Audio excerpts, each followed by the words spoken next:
Sports Vikatan நியூஸுக்கு வணக்கம். இது Sathya present sports Vikatan's the boundary line show with Muthu. Lucknow versus Delhi Capitals match நடந்து முடிஞ்சிருக்கு. பெருசாக அந்த மேட்ச்சுக்கு முன்னாடி பெருசாக எதிர்பார்ப்பெல்லாம் இல்லை ஃப்ராங்காக சொல்லப்போனால். பட் இந்த மேட்ச் வந்து அவ்வளோ க்ளோஸான ஒரு மேட்சாக போயிருக்கு. நெயில் பைட்டிங் மேட்சாக போயிருக்கு. ஒரு சர்ப்ரைஸான ஒரு த்ரில்லராக மாறி இருக்குது. குறிப்பாக பார்த்தோன்னா அசுதோஷ் சர்மா கடைசியில் அந்த டெய்லண்டர்ஸ் கூட நின்று ஒரு மேட்சை அதிரடியாக ஆடி வின் பண்ணி கொடுத்துருக்கிறாரு. ரொம்ப எக்ஸைட்டிங்கான மேட்சாக நடந்து முடிஞ்சிருக்கு. ஸோ இந்த மேட்சை பற்றி நாம் முத்துக்கிட்ட வழக்கம் போல் நிறைய விஷயங்கள் பேசி தெரிஞ்சுக்கலாம் வாங்க.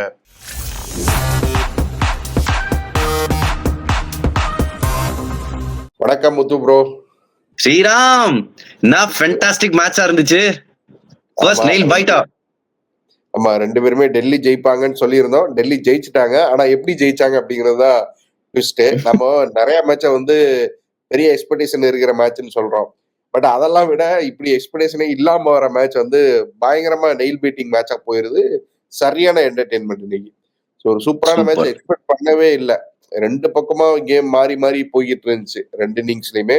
பட் ஒரு இடத்துக்கு மேல ஒரு ஹீரோயிக் இன்னிங்ஸ் தான் எல்லாமே டெல்லி கிட்ட இருந்து சூப்பரா போயிருந்துச்சு. உங்களுக்கு எப்படி இருந்துச்சு மேட்ச் ஓவராலா?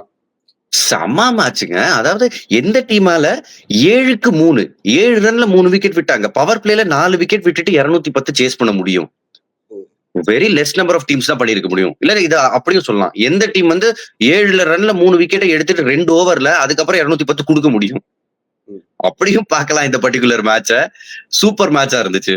எனக்கு சில டீம்லாம் ஞாபகம் இருக்கு. பவர் பிளேல அவ்வளவு ரன் அடிச்சுட்டு 200 சேஸ் பண்ண முடியாத டீம்லாம் ஞாபகம் இருக்கு. அதெல்லாம் பாக்குறப்போ இது பயங்கரமா இருந்துச்சு. ஃபர்ஸ்ட் நம்ம வந்து அசுதோஷ் சர்மால தான் நம்ம எப்பவுமே மேட்சை வந்து ஃபர்ஸ்ட்ல இருந்து பார்ப்போம். பட் அதெல்லாம் வேணாம். அசுதோஷ் சர்மால இருந்தே ஸ்டார்ட் பண்ணுவோம். எல்லாமே வந்து இருங்க பாய் அந்த மொமெண்ட் தான் இல்லையா? இருங்க பாய், இன்னும் மேட்ச் முடியல அப்படிங்கிற மாதிரி தான் சொல்லிட்டு இருந்தாரு. கடைசி ஓவர்லாம் வந்து மோஹித் சர்மாவுக்கு அப்பீல் போனதெல்லாம் வந்து ஒருவேளை அவுட் ஆகியிருந்தா என்ன ஆகிருக்கும் அப்படிங்கிற மாதிரி இருந்துச்சு. அவுட் ஆயிருந்தா மேட்ச் போச்சு. இல்ல எனக்கு என்ன சந்தோஷமா இருக்குன்னா, அவர் பிரசன்டேஷன்ல பேசுறப்பே அதான் சொன்னாரு. போன வருஷம் சஷாங்க் சிங்கும் அவரும் சேர்ந்து பக்கத்துல எடுத்துட்டு வருவாங்க நிறைய மேட்சஸ். ஆனா கரையை கடக்க முடியாது. பக்கத்துல இம்பாசிபிள் சிச்சுவேஷன்ல இருந்து எடுத்துட்டு வந்துருவாங்க. இந்த தடவை ஏன் இன்னும் கொஞ்சம் ஸ்வீட்டர், ஏன் இந்த செலிப்ரேஷன்ல நம்ம பார்த்தோம்னா முதல் தடவை அந்த வின்னிங் லைனை தாண்டி இருக்காரு. So happy for him Sriram. ஏன்னா லாஸ்ட் டைம் பார்த்தா அவங்க 2 பேர் மட்டும் தான் அடிப்பாங்க. அது வேற ஒரு விஷயம். சோ சப்போர்ட்டுக்கு யாரும் இருக்க மாட்டாங்க. இந்த மேட்ச்ல சப்போர்ட்டுக்கு 2 பேர் ஸ்டப்ஸ் நல்லா ஆடி கொடுத்தாரு. அவர் விப்ரிட்ஜ் அவரும் நல்லா ஆடி கொடுத்தாரு. சோ இந்த 2-3 பார்ட்னர்ஷிப்ஸ் இருக்குல்ல, அதை பத்தி சொல்லுங்க. அதுதான் நம்ம எதிர்பார்த்ததுதான். ஏன்னா அவங்களோட மெயின் பிளேஸ்ல விட்டு ஸ்டப்ஸ் வந்து ரன் ரேட் மேலேயும் ஒரு கண் இருக்குன்னு சொல்லிட்டு ஒரு நல்ல இன்னிங்ஸ் விளையாடினாரு. ஆனா அன்எக்ஸ்பெக்டடா வந்தது அந்த விப்ராஜ் தான். அவர் வந்து இந்த வனிந்து ஹசரங்கா நிறைய தடவை பேட்டிங்ல ஸ்ரீலங்காவுக்காக ரன் அடிப்பாரு. அதே டெக்னிக் தான். இந்த ஜகா வாங்குவாங்க, பாலோட லைனுக்கே வராம கொஞ்சம் லெக் சைடா வந்து நின்றுட்டு பால் ஆஃப் சைட்ல தூக்கி அடிப்பாங்க. அவரை தடுக்கவே முடியலையே. இவங்க பிளான் எல்லாம் மேபி ஆசுதோஷ் கூட ஒரு அளவுக்கு பிளான் வச்சிருப்பாங்க. இவருக்கு பிளானே எதுவுமே பண்ண முடியல. அவர் பாட்டுக்கு அடிச்சார். அந்த இன்னிங்ஸ் தான் ரொம்ப ரொம்ப குரூஷியலா இருந்துச்சு ஸ்ரீராம். அண்ட் இன்னொன்னு இருந்தா அசுதோஷோட இதுல கடைசி 40 ரன் கடைசி 2 பிளேயர்ஸோட அடிச்சாரு. அதுல குல்தீப் யாதவ் கிட்ட கான்ட்ரிபியூஷன் 5 அந்த 4 போச்சுல, அது ரொம்ப குரூஷியல்.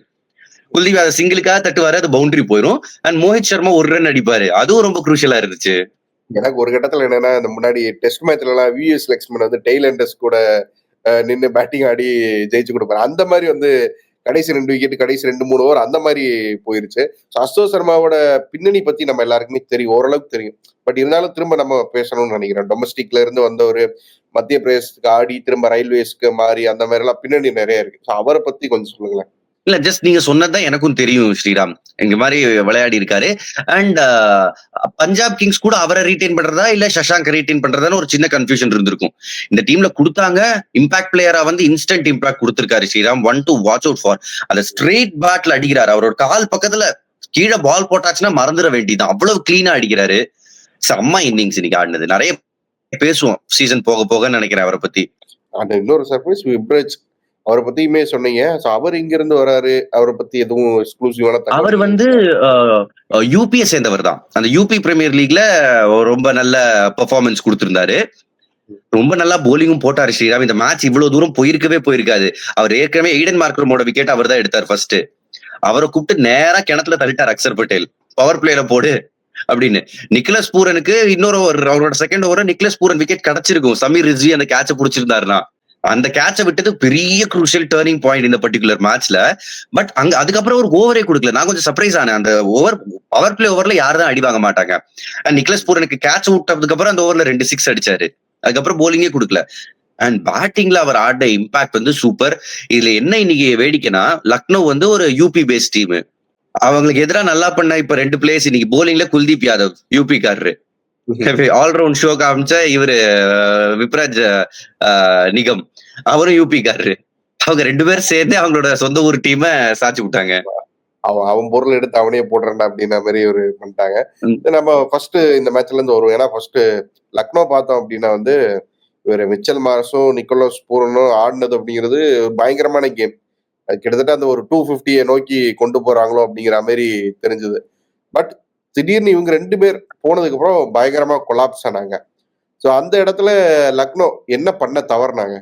இல்ல எக்ஸாக்டா பார்க்க போனா அட்லீஸ்ட் ஒரு 30-40 ரன்ஸ் ஷாட். ஒண்ணு என்னதுன்னா அந்த பந்து 10 ஓவர் தாண்டினதுக்கு அப்புறம் கொஞ்சம் ரிவர்ஸ் ஆக ஆரம்பிச்சிச்சு, கொஞ்சம் கிரிப் கிடைச்சிச்சு பிச்ல, பால் கொஞ்சம் நின்று வந்துச்சு. அது ஒரு ஃபேக்டர் தான். பட் ரிஷப் பண்டோட விக்கெட் தான் அங்க ரொம்ப குரூஷியலா இருந்துச்சு. அவர் அவுட் ஆனதுக்கு அப்புறம் தான் அப்படியே ஓப்பன் ஆச்சு. ஏன்னா பெருசா எனக்கு பேட்டிங் இருக்கிற மாதிரி தெரியல. டாப் ஹெவியா போறாங்க இந்த டீம். அவங்களோட லக்னோ வந்து பேட்டிங்ல எல்லாமே ஓவர்சீஸ் பேட்டர்ஸ் தான். அவங்க எடுத்த 4 சாய்ஸ் பாருங்க. மார்க்ரம் வந்து உங்களுக்கு வந்து overseas batter, Pooran overseas batter, Miller overseas batter. அது தவிர இன்னும் ஒரு பேரை நான் விடுறேன். பட் இல்ல வெறும் பேட்டிங்ல மட்டுமே ஓவர்சீஸை வந்து லோட் பண்ணிட்டாங்க. சோ போலிங்ல உங்களுக்கு வந்து எல்லாமே இந்தியன் போலர்ஸ். பிஷ்னாயை தவிர பெருசா அங்க நம்பக்கூடிய அளவுக்கு வேற யாரும் இல்ல. Inexperience player. Shardul Thakur of course நல்லா போட்டாரு. பட் பேட்டிங்ல அந்த கொலாப்ஸுக்கு காரணம் ரிஷப் பண்டோட விக்கெட் அப்ப எடுத்தாரு குல்தீப் யாதவ் நினைக்கிறேன்.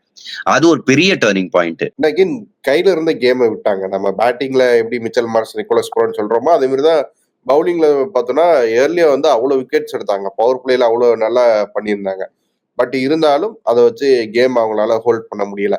எங்க விட்டாங்க? அந்த இன்எக்ஸ்பீரியன்ஸ்டு பவுலிங் லைனப் தான் பிரச்சனையா? இன்எக்ஸ்பீரியன்ஸ் பவுலிங் லைனப் அண்ட் கேப்டன்சியும் மூவ்ஸும் கொஞ்சம் சுமாரா தாங்க இருந்துச்சு இந்த பர்டிகுலர் கேம்ல. இந்த crunch மொமெண்ட்ஸ்ல Shardul Thakur 2 overs 2 for 19 ஏன் இன்னொரு ஓவர் கொடுக்கல? அந்த 19வது ஓவர் பிரின்ஸ் யாதவ் போட்டதுக்கு பதிலா ஷார்துல் தாக்கூருக்கு தானே நீங்க கொடுத்துருக்கணும். அந்த எக்ஸ்பீரியன்ஸ்க்கு உண்டான மதிப்பை நீங்க கொடுத்துருக்கணும். ஒரு புது பிளேயரை போய் நேரம் அந்த சிச்சுவேஷன்லயா இறக்கி விடுவாங்க? அது வந்து கொஞ்சம் மிஸ்ஃபயர் ஆயிருச்சுங்க. அது கொஞ்சம் மிஸ்கால்குலேஷன் ரிஷப் பண்ட் சைட்ல. ஷார்துல் ரீப்ளேஸ்மெண்ட் பிளேயரா வந்து நல்ல ஸ்டார்ட் கொடுத்தாரு. 2 விக்கெட் எடுத்தாரு முதல் ஓவர்ல. சோ அவரை நம்பி போயிருக்கலாம்ன்றது ஒரு மூவ். அண்ட் கடைசி ஓவர் ஷபாஸ் கொடுத்தது வந்து நான் அதை தப்புன்னு சொல்ல மாட்டேன். அந்த சான்ஸ் அவர் எடுத்தாகணும். ஏன்னா ஸ்பின்னர்ஸ்க்கு பால் திரும்பிக்கிட்டு இருந்துச்சு. அது ஒரு நல்ல மூவா இருந்துச்சு. சித்தார்த் மணிமாறன் எடுத்துட்டு வந்தது நல்ல மூவா இருந்துச்சு. அதெல்லாம் ஓகே. பட் ஷார்துல் தாக்கூரை சரியா யூஸ் பண்ணாதது ஒரு பெரிய குறை. நம்ம ரிஷப் பண்டோட கேப்டன்சி பத்தி பேசுறோம். அவர் வந்து எக்ஸ்பீரியன்ஸ் இல்லாத ஆளுன்னு சொல்ல முடியாது இல்லையா? ரொம்ப ஏர்லியாவே வந்து கேப்டன்சி டெல்லிக்காக பண்ணி இருக்கிறாரு. நல்ல எக்ஸ்பீரியன்ஸ் இருக்கு. இன்டர்நேஷனல்லையும் நம்ம வந்து பெரிய பெரிய பிளேயர்ஸ் கூட எல்லாம் ஆடுறாரு. ஸோ அப்படிங்கிறப்போ என்ன தடுமாறுறாரு? இன்னைக்கு கூட போஸ்ட் மேட்ச் பிரசன்டேஷன்ல கூட ஒரு மேட்ச் தோத்தோடனே வந்து சீசனே போன மாதிரி தான் பேசிட்டு போயிருக்கிறாரு. அது கூட பரவாயில்ல. ஏன்னா அந்த பிரசன்டேஷனுக்கு முன்னாடியும் பின்னாடியும் 1/2 மணி நேரம் அந்த ஓனர் பேசினாரு கிரவுண்ட்ல ரிஷப் பண்ட் கிட்ட. இதுதான் அங்கேயே கொஞ்சம் டவுன் ஆயிருப்பாருன்னு நினைக்கிறேன். ஏன்னா அவருக்கு பெரிய ஹிஸ்டரி இருக்கு. இதுதான் but coming to IPL captaincy, I think Rishabh Pant இன்னமும் வந்து அவ்வளவு சூப்பரா லைக் கேப்டன்சினா பாருங்க. இது வந்து நீங்க சக்சஸ் வச்சுதான் நம்ம ஜட்ஜ் பண்ணுவோம். நல்லா போச்சுன்னா வா வாட்ட மூணு சொல்லுவோம், நல்லா போலன்னா மட்டமான மூணு நம்ம சொல்றது ஈஸி. அந்த ஹை பிரஷர் சிச்சுவேஷன் இதுக்கு முன்னாடியே ஒரு சில தடவை ரிவ்யூ எடுக்காமலாம் சீசன் டர்னிங் பாயிண்ட் எல்லாம் அது வந்து முடிஞ்சிருக்கு ஸ்ரீராம். ஜஸ்ட் இன்னைக்கு வந்து அவரோட பர்சனலா ரன்ஸ் வரல. அதுக்கப்புறம் ஒரு 2 ஆப்பர்ச்சுனிட்டிஸ் மிஸ் பண்ணாங்க ஃபீல்டுல. அவருமே ஒரு கேட்ச் டிராப்ட் இருந்துச்சு, ஒரு ஸ்டம்பிங் மிஸ் இருந்துச்சு. மேபி அதெல்லாம் அவர் மைண்ட்ல ப்ளே பண்ணிருக்கலாம் ஸ்ரீராம். ஸ்டம்பிங் மிஸ் ஈஸியா சொல்லிட்டு போக முடியாது. ஸ்டம்பிங் மிஸ் ஒரு மேட்சே வந்து விட்டாரு கடைசியில. இல்ல அது ஸ்டம்பிங் மிஸ் என்னதுன்னா பேட்ல பட்டுச்சு ஸ்ரீராம். பேட்ல படலைன்னா அதை அவர் ஈஸியா கலெக்ட் பண்ணிருப்பாரு. அவரோட ஸ்டாண்டர்டுக்கு அவர் கலெக்ட் பண்ணிருப்பாரு. என்னதுன்னா பேட்ல பட்டு கொஞ்சம் எக்ஸ்ட்ரா டீவியேட் ஆனதுனால அது கஷ்டம். அதுக்கப்புறம் பதோனி அந்த பாலை பிடிச்சு அடிக்கிறதுல என்ன இது இருந்துச்சு, அதை பிடிச்சிருக்கணும். சோ அங்கதான் குரூஷியல் மொமெண்ட்ல இந்த மாதிரி மிஸ்டேக்ஸ் வந்து இது பண்ண முடியாது ஸ்ரீராம். நம்ம வந்து டெல்லி வின் பண்ணிட்டாங்க அப்படின்னாலும் பேசினாலும் இது வந்து ஒரு கம்ஃபர்டபுள் வின் அப்படின்லாம் நம்ம எடுத்துக்க முடியாது. இவர் வந்து ஒரு ஹீரோயிக் இன்னிங்ஸ்ல வந்து வின் பண்ணி இருக்கிறாங்க. தவிர அவங்க டீம்லயும் இதே மாதிரியான பிரச்சனைகள் இருக்க தானே செய்யுது. கம்ப்ளீட்டான ஒரு டீமா நம்ம நேற்று பேசும்போது பார்த்தோம் இவங்க ஒரு பெட்டரா சைடா இருக்கிறாங்க அப்படின்னு. பட் அவங்க டீம் பிரச்சனைகள் இருக்குல்ல, நிறைய பிரச்சனை இருக்கு. எஸ்பெஷலி அவங்க டாப் 3 ஃபயர் பண்ணலைனா ஒவ்வொரு மேட்சும் உங்களுக்கு வந்து இங்க இருந்து இவங்க வந்து மீட் எடுப்பாங்க, middle order lower middle order அடிச்சு கொடுப்பாங்கன்றது கிடையவே கிடையாது ஸ்ரீராம். அது வந்து என்னைக்காவது ஒரு நாள் தான் நடக்கும். சோ ஜாக் ஃப்ரேசர் மெக்காக் அவ்வளவு நல்ல ஃபார்ம்ல இல்ல after last years IPL. So இந்த தடவை அவர் அவுட் ஆனாரு. Faf to Blessy வந்துருவாருங்க, our runs அடிப்பாரு. அட்லீஸ்ட் 400 ரன் சீசன் அவர் அடிக்கிற பிளேயர் தான். சோ நம்பலாம். சோ அங்க வந்து ரொம்ப ஹெவியா இருக்காங்க இவங்க. ரன் அடிக்காத பட்சத்துல அவ்வளவா எக்ஸ்பீரியன்ஸ் இல்ல அந்த மிடில் ஆர்டர்ல. அபிஷேக் பொரேல் ஒரு 2 சீசன் பார்த்திருக்கோம், நல்ல பிளேயர், நிறைய டேலண்ட் இருக்குன்னு காமிக்கிறாரு. பட் கன்சிஸ்டன்ட் பெர்ஃபார்மன்ஸ் இந்த ஸ்டேஜ்ல அவர்கிட்ட இருந்து எதிர்பார்ப்பாங்க. சோ அங்க ஒரு பெரிய ஃபேக்டர் இருக்கு. அண்ட் இந்த ரெண்டு டீமுக்குமே எனக்கு வந்து போலிங்ல ஒரு நிறைய ஓட்டைகள் தெரியுதுங்க. லேக் ஆஃப் எக்ஸ்பீரியன்ஸ்ன்றது ஒரு பெரிய ஃபேக்டர் போலிங்ல ரெண்டு டீமுக்குமே. இந்த மேட்சை பத்தி நிறைய பேசிட்டோம். ரொம்ப நல்ல மேட்சா இருந்துச்சு. ஹீரோய்க்கான இன்னிங்ஸ் எல்லாம் பார்த்தோம். பட் என்னன்னா வந்து நேத்து சிஎஸ்கே எம்ஐ மேட்ச் முடிஞ்சதுக்கு அப்புறம் ஒரு விஷயம் ட்விட்டர்ல ஓடிட்டு இருக்குது பாத்தீங்களா? அந்த கலீல் அகமது பால வந்து பைக்குள்ள வச்சுட்டு ஏதோ பண்றாரு, பால் டேம்பரிங் பண்ணிட்டாங்கன்னு ஆர்சிபி ஃபேன்ஸ் எல்லாம் வந்து வச்சு அந்த வீடியோ வந்து பயங்கரமா இது பண்ணிட்டு இருக்காங்க ட்விட்டர்ல. பட் அதுக்கான ஆர்சிபி ஃபேன்ஸா எம்ஐ ஃபேன்ஸா? RCB fans. ஏன்னா ஆர்சிபி ஃபேன்ஸ் தான் இப்ப வந்து ரொம்ப வெறியா இருக்கிறாங்க சிஎஸ்கே மேல. அடுத்த மேட்ச் ஆர்சிபி கூட தானே. ஏன் பால பாக்கெட்ல வச்சா அதுல என்ன டேம்பரிங் இருக்கு? இல்லங்க, பாக்கெட்ல இருந்து எதையோ எடுத்து பால்ல வந்து ஏதோ ஸ்க்ரப் பண்ற மாதிரி அந்த வீடியோ விஷுவல்ஸ் எல்லாம் இருக்கு. பட் அது அப்படியா? நான் பாக்கலைங்க. வாய்ப்பே இல்ல. ஐ மீன் அந்த விஜுவல பாக்கலன்றதுனால என்னால என் ஒப்பீனியனை கொடுக்க முடியல ஸ்ரீராம் இதை பத்தி. பட் ஒவ்வொரு விக்கெட் போனதுக்கு அப்புறமும் ஒவ்வொரு சிக்ஸ் அடிக்கப்பட்டதுக்கு அப்புறமும் அம்பையர் கையில தான் பால் கொடுப்பாங்க ஃபர்ஸ்ட். இப்ப கிரவுண்ட்ல நம்ம 2 பேர் பார்த்திருப்போம், மேபி சில பேர் டிவில பார்க்கும்போது மிஸ் பண்ணிக்கலாம். ஒவ்வொரு தடவையும் நேர்களே பால் வந்து 6 போச்சுன்னா அது ஃபீல்டுக்குள்ள வந்த உடனே அந்த பால் வந்து ஃபீல்டர்ட்ட கொடுப்பாங்க. ஃபீல்டர் ஃபர்ஸ்ட் அம்பையர் தான் கொடுப்பாரு. அம்பையர் அந்த பாலை செக் பண்ணிட்டு அதுக்கப்புறம் தான் பவுலர்ட்ட கொடுப்பாரு. சோ இவ்வளவு வீடியோ கவரேஜ் இருக்கிற இடத்துல அது நடக்கிறது கஷ்டம். பட் இவ்வளவு மட்டும் தான் என்னால சொல்ல முடியாது. நான் இன்னும் பார்க்கல ஸ்ரீராம். மேபி அது வந்து நம்ம பாக்குறப்பவும் தெரியுது. அது வந்து வெரி ஃபர்ஸ்ட் ஓவர்ல நீங்க சொல்லுங்க, அது பால் டேம்பரிங்கா? என்ன நடந்துச்சு அதுல? அதுல என்ன, அவர் ஏதோ பைக்குள்ள வச்சுட்டு ஏதோ தேடுறாரு, ஏதோ ரிங்கோ இல்ல கையில இருந்த ஏதோ டேப்போ எதையோ தான் எடுத்துட்டு வைக்கிறாரு.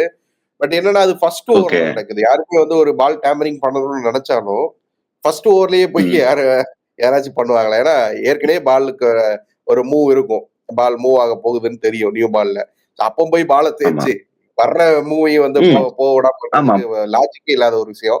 இது வந்து சும்மா புது பால் அது பண்ண மாட்டாங்க. ரொம்ப நல்ல பாயிண்ட் நீங்க சொன்னது. அண்ட் இந்த பாலை பத்தி இன்னொரு சொல்றதுன்னா, ஒவ்வொரு மேட்ச் ஆரம்பிக்கிறதுக்கு முன்னாடியும் 2 டீம்ல இருந்து ஒரு பிளேயர் வருவாங்க. யூசுவலி அது வந்து அவங்களோட ஃபாஸ்ட் பவுலரா தான் இருப்பாங்க. இப்ப இந்தியன் டீம் எடுத்துக்கிட்டீங்கன்னா ஐதர் பும்ரா ஒரு ஷமி வருவாரு. இப்ப மேட்ச் ஆரம்பிக்கிறதுக்கு ஒரு 1/2 மணி நேரம் முன்னாடி இல்ல டாஸுக்கு அப்புறம் 2 டீம்ல இருந்துமே ஒரு பவுலர் வருவாங்க. ஒரு புது பால் இருக்கிற பெட்டியை கொடுப்பாங்க. சோ அவங்களோட மெயின் பவுலர்ஸ் அதுல வந்து ஒரு 10-15 பால் இருக்கும். எந்த பால்ல விளையாடணும்ன்றது அந்த டீமோட ஒரு பவுலர் தான் சூஸ் பண்ணுவாரு. மோஸ்ட்லி லீட் பவுலர் தான் இருப்பாரு. சிஎஸ்கேக்கு மேபி கலீல் அஹமதா இருக்கலாம். அப்படி இல்லைன்னா மேபி அஸ்வின் இருக்க வாய்ப்பு இருக்கு. அஸ்வின் இந்தியா டீமுக்கு டெஸ்ட் மேட்சஸ்ல பண்ணி நான் பாத்திருக்கேன். ஃபாஸ்ட் பவுலர்ஸ் வந்தா ஷமி அண்ட் பும்ரா எப்பவுமே பண்ணுவாங்க அவங்க டீமுக்கு. சோ மேட்சுக்கு முன்னாடியே இருக்கிற 15 பால்லையும் அவங்க என்ன பார்ப்பாங்க, அதாவது பாலோட இது சீம் எப்படி விழுது, பேலன்ஸ் கரெக்டா இருக்கா 2 சைடும்.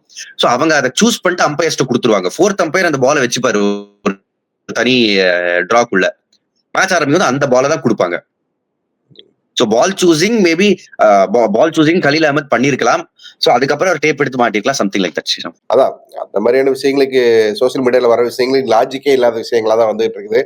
ஸோ நம்ம அடுத்த மேட்சுக்கு போவோம். ஏன்னா வந்து பஞ்சாப் விசஸ் ஜிடி ஃபர்ஸ்ட் மேட்ச்ல ஆட வராங்க 2 டீமும். அகமதாபாத்ல நடக்குது. நீங்க எப்படியும் இந்த டீமுக்கு பெரிய ரெக்கார்ட்ஸ் இல்லைம்பீங்க. பட் இருந்தாலும் சொல்லுங்க, நாளைக்கு என்ன நடக்கும்? ஒரு முக்கியமான விஷயம் என்னதுன்னா, இன்னைக்கு ஒரு நெயில் பைட்டிங் த்ரில்லர் பார்த்தோம்ல, அதே மாதிரி இன்னொன்னு பார்க்க போறோம்னு எனக்கு கட் ஃபீல். எதனால இந்த 2 டீமும் இது வரைக்கும் 5 தடவை மோதி இருக்காங்க ஸ்ரீராம். 3 தடவை ஜிடி ஜெயிச்சிருக்காங்க, 2 தடவை பஞ்சாப் ஜெயிச்சிருக்காங்க. இந்த 5ல 4 மேட்சஸ் லாஸ்ட் ஓவர் பினிஷஸ். போன சீசன் கூட இந்த சஷாங்க் சிங் அப்புறம் இன்னைக்கு அடிச்ச ஆசுதோஷ் சர்மா இவங்களுக்கு எதிராகவும் ரொம்ப க்ளோஸா எடுத்துட்டு வந்தாங்க ஒரு மேட்ச. சோ இவங்களுக்கு வந்து அந்த ஹிஸ்டரி இருக்கு. அப்கோர்ஸ் அதை தவிர பெருசா எதுவும் இல்ல. ஜஸ்ட் நம்பர்ஸ் சொல்ல போனா 18வது சீசன் ஆஃப் ஐபிஎல் இருக்கும். அண்ட் பஞ்சாப் கிங்ஸோட 17வது கேப்டன் நம்ம பார்க்க போறோம் நாளைக்கு. 18 சீசனு 17 கேப்டன். இந்த ரெக்கார்டு வந்து பிரீத்தி ஜிந்தாக்கு தெரிய வந்துச்சு அப்படின்னா இந்த சீசனுக்குள்ளேயே வந்து அந்த 18 அப்படிங்கிற நம்பரை தாண்ட முடிவு பண்றது. ஒரு மேட்ச் பை சான்ஸ் ஸ்ரேயஸ்க்கு ஏதாவது ஒரு நிகில் அவர் உட்காரணும்னு ஆயாச்சுன்னா வேற ஒரு கேப்டன் கொடுப்பாங்க. சோ 18வது சீசன் 18 கேப்டன் அப்படின்ற ரெக்கார்டு வந்து அவங்களுக்கு இருக்கும். இனி வேற இப்போ 18th ஜெர்சி 18th சீசன்லாம் வந்து விராட் கோலிக்கு ப்ரொமோட் பண்ற மாதிரி 18th கேப்டன் அப்படின்னு சொல்லிட்டு பஞ்சாபுக்கும் ஒரு பக்கம் ப்ரொமோட் பண்ணலாம். ரொம்ப நல்லா இருக்கும். அப்படி ரிக்கி பாட்டிக்கு திரும்ப கூட்டு வந்து ஏதாச்சும் கேப்டன்சி கொடுக்க முடிஞ்சாலும் பண்ணிருக்கேன். அதையும் பட் இவங்க 2 பேரும் ஸ்ரேயஸ் கேப்டனா இருக்கும்போது, ரிக்கி பாண்டிங் கோச்சா இருக்கும்போது டெல்லி டீம்ல 3 சீசன் இவங்க இருந்தாங்க. அதுல வந்து ஐ திங்க் 3 தடவையும் குவாலிஃபை ஆனாங்க. 3 தடவை குவாலிஃபை ஆயிருக்காங்க. எவ்வளவு ஒரு 4-5 சீசன் இருந்தாங்களோ எனக்கு எக்ஸாக்ட்டா நம்பர் தெரியல. பட் 3 தடவை குவாலிஃபை ஆனாங்க பிளே ஆஃப்க்கு. இவங்க 2 பேருக்கும் சக்சஸ்ஃபுல் ரெக்கார்ட் இருக்கு. பட் இந்த டீமை வச்சு பண்ண முடியுமா? ஏன்னா நிறைய ஹிட் ஆர் மிஸ் கிரிக்கெட்டர்ஸ் இருக்காங்க. ஒரு மேக்ஸ்வெல்லாம் இந்த டீம்ல தான் இருக்காரு. பஞ்சாப்க்கு அவர் ஒரு சீசன் நல்லாவும் பண்ணாரு. எந்த மேக்ஸ்வெல் வர போறாருன்னு நமக்கு தெரியாது. மேட்ச் வின்னர் மேக்ஸ்வெல் வருவாரா? அதுவும் பஞ்சாபுக்குன்னா அந்த பல வருஷங்களுக்கு முன்னாடி ஒரு 10-12 வருஷங்களுக்கு முன்னாடி ஒரு மேக்ஸ்வெல் இருந்தாரு. அவங்க குவாலிஃபை ஆன ஒரே ஒரு வருஷம். அவங்க 2014க்கு அப்புறம் குவாலிஃபை ஆகல. அதுக்கு முன்னாடி 2008ல செமிஃபைனல் வந்தாங்க. 2014ல குவாலிஃபை ஆனதுக்கு அப்புறம் 10 வருஷம் ஆயாச்சு, இன்னும் குவாலிஃபை ஆகல பிளே ஆஃப்ஸ்க்கு. அந்த மேக்ஸ்வெல் திரும்ப வரணும், பஞ்சாப் திரும்ப உள்ள போகணுங்கிறதா வந்து அவங்களுக்குன்னு அந்த பக்கமா இருக்கிற ரசிகர்களுக்கோட விருப்பமா வந்து இருக்கு. சரி, என்ன நடக்குன்னு பாக்கலாம். குஜராத் சொல்லுங்களேன். கில் வந்து கேப்டன், லாஸ்ட் சீசன் வந்து சரியா போகல. என்ன எதிர்பார்க்கலாம் இந்த வாட்டியும்? லாஸ்ட் சீசன் ஸ்ரீராம் அவங்களுக்கு வந்து என்ன பெரிய பாதகம்னா, ஒண்ணு ஹார்திக் பாண்டியா வேற டீமுக்கு போயிட்டாரு. அத வந்து நீங்க கண்ட்ரோலே பண்ண முடியாது. பட் அவங்க வச்சிருந்த டீம்ல வச்சிருந்த முகமது ஷமி ஃபுல் சீசன் அன்ஃபிட்டா இருந்தாரு. அவைலபிளாவே இல்ல அவரு. அது ஒரு பெரிய குறையா இருந்துச்சு அவங்களுக்கு. இந்த தடவை ஷமி வேற டீமுக்கு போயிட்டாரு. பட் ரீப்ளேஸ்மெண்டா உங்களுக்கு வந்து ஐ திங்க் சிராஜ் இருக்காருன்னு நினைக்கிறேன் இந்த பர்டிகுலர் டீம்ல. இஷாந்த் சர்மா இந்த டீம்ல தான் இருக்காரு. சோ அங்க வந்து கொஞ்சம் எக்ஸ்பீரியன்ஸ் போலிங்ல சேர்ந்து இருக்கு. அண்ட் சுப்மன் கில் தன்னந்தனியா ஃபீல்ட்ல வந்து ஒரு கேப்டனா மாட்டாம இருக்குது. இன்னைக்கு எப்படி ஃபேப் டு பிளேஸ் அக்சர் பட்டேல கைட் பண்ணிட்டே இருந்தாரோ அந்த மாதிரி ஜாஸ் பட்லர் இருக்காரு இந்த டீம்ல இந்த தடவை. பெரிய கைடிங் ஃபோர்ஸா இருப்பாரு. சோ பேட்டிங்ல வந்து சாய் சுதர்ஷன் அண்ட் சுப்மன் கில் அவங்களை தாண்டி பெருசா இல்லையே அப்படின்னு நம்ம நினைச்சுக்கிட்டு இருந்தோம் போன சீசன். இந்த சீசன் ஜாஸ் பட்லரோட அடிஷன் ஒரு பெரிய ஸ்ட்ரென்த். சரி, ப்ரெடிக்ஷனுக்கு வந்துடலாம். சொல்லுங்க, எந்த டீம் வந்து வின் பண்ணுவாங்க சொல்லுங்க. நான் வந்து ஜிடின்னு சொல்லுவேன். சரி, நான் பஞ்சாப் அப்ப பாத்திரலாம். ஸ்ரேயாஸ் ஐயரை நம்பி பெட்டு கட்டலாம். நீங்க ஒரு மேட்ச் விட்டுருக்கீங்க, நான் ஒரு மேட்ச் விட்டுருக்கேன். சோ என்ன நடக்குன்னு வந்து பாக்கலாம். போகுதுன்னு பாக்கலாம். Thank you so much. நாளைக்கு சந்திப்போம். தேங்க்யூ.